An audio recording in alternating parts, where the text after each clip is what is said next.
तो ऐसे 20 में कल रात जो हुआ उसको मैच कहना तो मुझे लगता है थोड़ी नाइंसाफी होगी। नाइंसाफी ही होगी। उसे तबाही कहना ज्यादा सही रहेगा। बिल्कुल। प्रिटोरिया कैपिटल्स ने एमआई केप टाउन को उन्हीं के घर न्यूलैंड्स में 85 रनों के विशाल अंतर से हरा दिया। 85 रन्स। T20 में ये बहुत बड़ा मार्जिन है। पहले कैपिटल्स ने 220 बनाए और फिर एमआई की पूरी टीम सिर्फ 135 पर सिमट गई।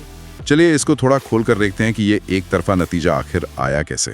जी। और देखिए इस पूरी कहानी का हीरो तो एक ही था, शर्फेन रदरफोर्ड। हाँ, शर्फेन रदरफोर्ड। ऐसा लग रहा था जैसे वो आज सिर्फ खेलने नहीं बल्कि एमआई केप टाउन को अकेले हराने के मूड में आए थे। सही बात है। पहले बल्ले से देखिए, सिर्फ 15 गेंदों में 47 रन, 6 छक्के थे उसमें, 300 से ऊपर का स्ट्राइक रेट। और फिर गेंद से 4 ओवर में सिर्फ 24 रन देकर 4 अहम विकेट्स। मतलब एक ही मैच में फिनिशर भी और पार्टनरशिप ब्रेकर भी। दोनों किरदार उन्होंने ही निभाए। और इसमें जो दिलचस्प बात है ना, वो ये है कि उन्होंने मैच के दोनों हिस्सों पर अपना दबदबा बनाया। हाँ बिल्कुल। पहले बल्ले से एमआई के गेंदबाजों का आत्मविश्वास तोड़ा और फिर गेंद से उनके बल्लेबाजों की उम्मीद। 2020 क्रिकेट में ऐसा डबल इम्पैक्ट बहुत कम देखने को मिलता है। बिल्कुल, जहां एक ही खिलाड़ी आपको 2 बार नॉकआउट पंच दे। और उनके बल्ले से वो रन आए भी तो सबसे सही मौके पर, पारी के आखिरी 5 ओवरों में। वो तो एमआई की गेंदबाजों के लिए किसी बुरे सपने जैसा था। कैपिटल्स ने आखिरी 30 गेंदों में 92 रन बटोरे। 92 रन। और यहाँ एक स्टैट अलर्ट भी है, ये ऐसे 20 के इतिहास में डेथ ओवर्स में बनाए गए सबसे ज्यादा रनों में से एक है। अच्छा। इस हमले में रदरफोर्ड का साथ दिया बेबी एबी डेवॉल ब्रेविस ने 13 गेंदों पर 36 रन। और उनके वो नो लुक शॉट्स वो देखने लायक थे। लेकिन यहाँ पर अगर हम इसे बड़ी तस्वीर से जोड़कर देखें तो ये सिर्फ शानदार बल्लेबाजी नहीं थी, ये एमआई केप टाउन की तरफ से डेथ बॉलिंग की पूरी तरह से विफलता थी।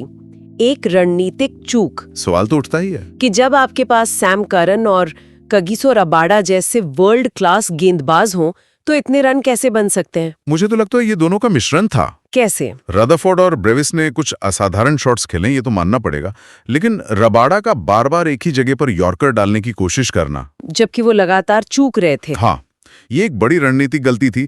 क्या उन्हें अपनी गति में थोड़ा बदलाव नहीं करना चाहिए था, या कुछ और कोशिश? बिल्कुल सही। और यहीं पर कप्तानी पर सवाल उठता है। जब आपका प्लान ए काम नहीं कर रहा तो क्या टीम के पास कोई प्लान बी था ही नहीं? लगता तो नहीं है। ये सिर्फ गेंदबाजों की नहीं बल्कि पूरी टीम की रणनीतिक नाकामी को दिखाता है, जो दबाव में अपनी रणनीति बदल ही नहीं पाई। रणनीति पर तो सवाल उठेंगे ही, लेकिन 220 का स्कोरबोर्ड पर लगाने के बाद कैपिटल्स ने अपना आधा काम तो वहीं पूरा कर लिया था, तो लगा कि कुछ भी हो सकता है। खासकर जब निकोलस पूरन क्रीज पर आए। ओहो, क्या पारी थी वो। सिर्फ 6 गेंदों में 4 छक्कों की मदद से 25 रन। लगा कि मैच बन सकता है। देखिए, देखने में वो जरूर रोमांचक था, लेकिन मैं इसे एक मौके को गंवाने की तरह देखती हूँ। मतलब गैर जिम्मेदाराना? एक तरह से हाँ। जब आप 221 का पीछा कर रहे हो तो आपको एक इम्पैक्ट पारी तो चाहिए, लेकिन उसके साथ एक एंकर की भी जरूरत होती है जो पारी को संभाले। बिल्कुल।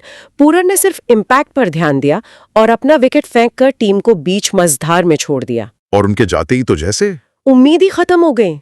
एमआई का मिडिल ऑर्डर ताश के पत्तों की तरह बिखर गया। और ये एमआई की एक बड़ी कमजोरी को दिखाता है। वो मोमेंटम पर बहुत ज्यादा निर्भर करते हैं। हाँ, ये तो है। उनके पास कोई ऐसा बल्लेबाज नहीं था जो तूफान थमने के बाद पारी को संभाल सके। ये दिखाता है कि टीम में प्लानर्स की कमी है, सिर्फ हिटर्स हैं। तो साफ है ये प्रिटोरिया कैपिटल्स के लिए सिर्फ एक जीत नहीं, एक स्टेटमेंट है। हाँ, एक स्टेटमेंट है कि वो इस सीजन में वापसी कर चुके हैं।